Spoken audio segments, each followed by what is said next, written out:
How are things coming along for your position group? From an outside backer standpoint? Yes. They're coming. We're clearly not where we need to be, and we've got a lot of steps to take. That's really the bottom line. To play in a 3-4 defense, you've got to have dominant outside edge guys. I mean, every 3-4 team that you think about that plays really good defense, one of the first names that pop in your head is an outside backer. And we need to find some guys that can step up. And right now, that's one of the positions that we really need to grind hard. And you know, we've still got some practices to go. We've got all the fall camp, but somebody's got to emerge. And right now, I wouldn't say anybody's sort of emerged, and so we just got to get better. Is it from a consistency standpoint? Is there one thing that they're struggling to grasp, or? No, I think it's a culmination of things. You know, it's technique, it's the defense. You know, we've got to be consistent in our defensive assignments. We've got to understand what we have. We've got to understand formations and tendencies, and if an offensive lineman's sitting light, if he's sitting heavy, you know, where do my eye progression go? It's a constant correction, you know, to keep those guys locked in, because you know, from a position group right now, we're young out there. I mean, we don't have a lot of experience other than Boog, so we're green, and it's not to the standard that we expect from an outside linebacker group right now, and they know it. I'm not telling them anything that they won't know, and they expect it, and we're not going to demand it anything less. We talked about that from the very first day. The bar's been set, so you either work to get over that bar, or we're going to find somebody that can. And we'll keep grinding and chopping wood and doing all those, you know, things that people say they do. But I need somebody to step up and be the guy in that room, and it hasn't shown yet. So you can hear there's a little frustration in my voice from that, and there should be, and I think they should take it as that. I need those guys to be really good. Who are the young guys at Jack in particular that are getting reps that you're looking at there? Are they moving back and forth? Are they focused? Yeah, I mean, right now it's primarily been it's Jordan Wright and Jared Casey, the two guys there right now, and now obviously we've got a couple of freshmen also coming in. You know, so we'll throw those guys in the mix, and I'm not going to be afraid. The best guy is going to play, and it's not just being a dominant rusher. It's not just being dominant in coverage. It's the whole package. You have to understand the defense. You have to know how to rush. You have to know how to convert. You have to know how to feel your inside tackle. If he's getting vertical, then I got to play off him. And some of that comes with time and experience. And but the one thing we tell the guys in this league, hey, it's you don't have time. You know, this we're in the business of winning ball games, and you know, so we're going to find a guy, and we're going to. I'm confident that it'll shake itself out come time, and you know, until that time, I don't know who that guy's going to be. How much does the development of the secondary play into also maybe some of that? You know what? From an outside backer position, I don't think secondary development has much to do with it. Now, I think when you get into a game situation, we always talk about rush matching coverage and coverage matching the rush. So I think that's very important. The tighter we can get in the back end, the more opportunities it's going to allow those guys to rush and not necessarily have to win early in the down. You know, if the QB has to pat the ball, you know, you can win in an effort rush, you can win later in the down. and then vice versa. If we can win early in the down, it's going to relieve some pressure on those DBs that they don't have to be so sticky all the time early in the down. So I think we've got to match both, and again, it goes back to outside linebacker play and interior line, and I think we've done some really good things inside.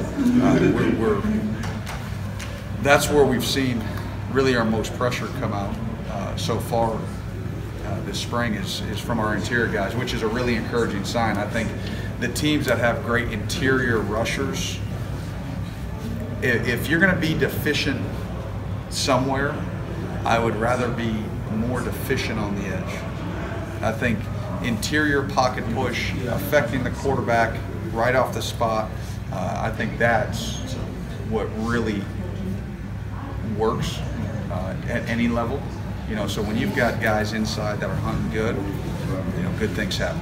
And we've got that right now, and that's where, you know, we've talked about, that's where we need to be, strong down the middle, and we've been strong down the middle, both in the run game and the pass game. So we need to keep that up, and if we can match what they're doing inside, outside, then we've got a chance to be good. How much is the challenge for a guy like Jordan Wright, who's been here for a couple of years, but obviously didn't play very much because Josh Allen played almost every important snap there last year? You know,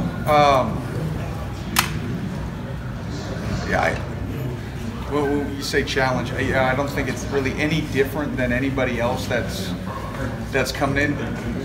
What I think is he's got to see reps. There's no question. A lot of pass rushes, you got to feel passage. You got to feel, you know, what is a tackle doing? All right, what is this guy? How is he kicking? Is he a two-step puncher? Is he this? Is he that? Okay, now it's a down block. Where do I transition my eyes? So the reps will take it. But being in this system for a couple of years, you know, he's had a lot of those reps, and it's the dynamic, I think, of college football. A lot of guys, they just want to play early. You know, you talk to young guys all the time. I want to play early. I want to play as a freshman. And I try to sit down with every one of them and tell them, listen, there is nothing more valuable than a redshirt year if you do redshirt, because you're going to go against a #1 offense every single day in practice. Our #1 offensive tackle, our #1 right tackle, our #1 left tackle, interior guard, center. You know, if you're a DB, you're going against our top wideouts every single day.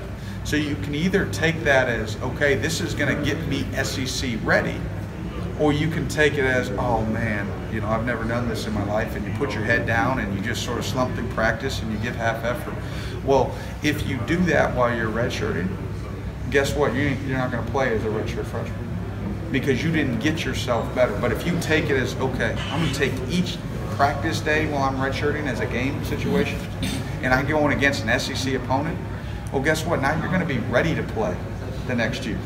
And you got to teach yourself those habits. And so I think, to go back, and I know it was kind of a long way around, but if I take advantage of my years here, whether I'm playing or not on Saturday, you get more reps in practice than you ever will on Saturdays.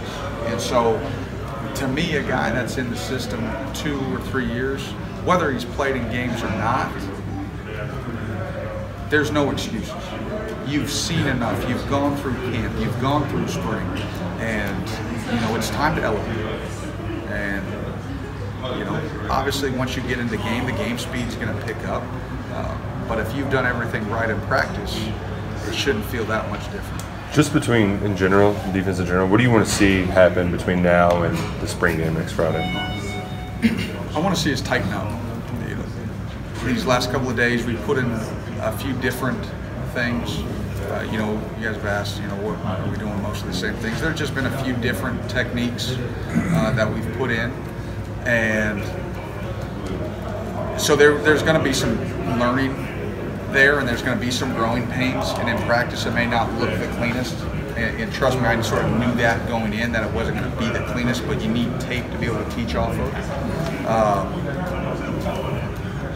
But now, let's tighten the screws.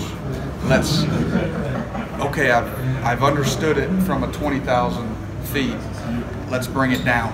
And now it's, you know, when we get into the spring game, we should understand what we have to do in every single one of the techniques coach is asking me to do at any position. And that's what I want to see. And if we understand the techniques and you can play the technique when it's called, then you can focus on playing fast. Then you can focus on what the offense is giving you. But if you're so worried about, what do I do in this drop, or what do I do on this play, and that's all you're focused on, then the ball snapped, everything that the offense does now is going to feel like a surprise because you've done nothing pre-snap to set yourself up for anticipation. You look for guys that go on their own without you all being in the ear. All the time. Then there's no question, because on Saturdays, I can't be in their ear. They're going to have to know it, and I'm going to have to be able to trust certain calls, and I'm going to have to trust, if I'm going to put you in the game, that you know how to run our defense. And we're going to find 11 guys that can do that. And I'm confident that we will, but it's been sloppy here this week, and what I'm looking for on Saturday is to be tightened up for the scrimmage. Coach Stoops talked the other day about the progress Clinton has made. How big is it for a defense to have an anchor? Oh, in a 3-4 defense, when you have a nose that can dominate, you can't describe it. That's my security blanket. You know, I can do a lot of different things when I know that's anchored down. It's unbelievable for those inside backers to have that security. Okay, I know this guy's going to be able to handle that, and you can do some different things. He's been one of the guys that I've wanted to step up in spring, and he has stepped up. Now, the key for Quentin is to do it day in and day out, and then when it gets to the season, it's got to be game in and game out. We need him to play big. You know, we talked about, last week, we talked about D-Rob playing big in 12, 13, 14 games. That's the same with Q, and it'll be the same with those inside backers. And then all of a sudden you're looking, okay, we just talked about Quentin, we just talked about a safety, and then we talked about inside backers. And you went right down the middle of the field, and we've got that strong, solid core. All right, that's something we can lean on. And that's the foundation that we're going to lean on, and then we need these other guys to start jumping on board and seeing how they act, seeing how they work in the weight room. We need those leaders, and we need them to pull guys up and grab them by the back of the shirt and say, hey, this is how it's done here. And when we get that, that's when we're going to be the defense we want to be. Okay, folks, we got